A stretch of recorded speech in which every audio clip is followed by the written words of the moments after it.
আল্লাহ তাআলা পৃথিবীতে মানুষ ও জিন জাতিকে পাঠিয়েছেন তার ইবাদত করার জন্য। প্রথমে জিন জাতিকে সৃষ্টি করেছেন। তারা যখন বেশি উচ্ছৃঙ্খল হয়ে যায় তখন তাদের ধ্বংস করে আল্লাহ তাআলা মানুষ সৃষ্টি করেন। জিনের মতো মানুষকেও আল্লাহ তাআলা ভালো ও মন্দ কাজ করার সক্ষমতা দিয়েছেন। কেউ ভালো কাজ করলে এর প্রতিদান পাবে কিয়ামত দিবসে, আর যে মন্দ কাজ করবে তারও প্রতিদান হবে কিয়ামত দিবসে। তবে যে ক্ষমা প্রার্থনা করবে তার মন্দ কাজ মিটিয়ে দেয়া হবে। আল্লাহ তাআলা তার সাথে শিরক করার গুনাহ ছাড়া সব গুনাহ ক্ষমা করেন। তিনি বলেন, গুনাহ করার পর কেউ তওবা করলে আল্লাহ তাআলা খুশি হন।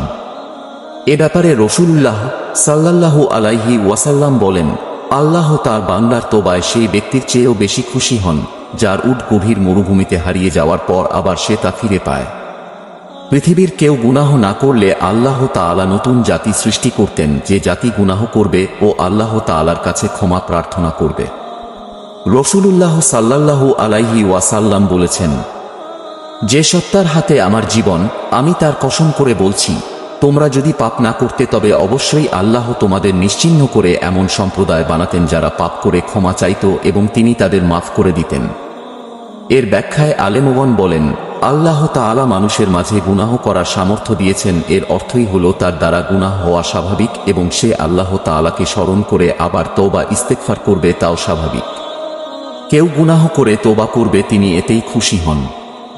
কেউ যদি তওবা না করে তখনই তিনি অখুশি হন। কেউ যদি এই ভয়ে নিরাশ হয় যে সে এত পরিমাণ গুনাহ করেছে, আল্লাহ তাআলা হয়তো তাকে ক্ষমা করবেন না, এ ব্যাপারেও আল্লাহ তাআলা সতর্ক করেছেন। এভাবে নিরাশ হওয়া যাবে না। পাপের বোঝা যতই ভারী হোক আল্লাহ তাআলার কাছে ক্ষমা প্রার্থনা করতে হবে। আল্লাহ তাআলা বলেন, সুতরাং চেষ্টা করতে হবে সর্বদা গুনাহ থেকে বেঁচে থাকার, কারণ কখন মৃত্যু আসে তা তো বলা যায় না।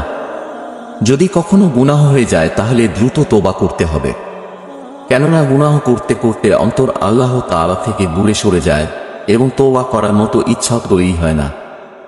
আর গুনাহের বোঝা যতই ভারী হোক না কেন আল্লাহ তাআলার কাছে ক্ষমা চাইতে হবে।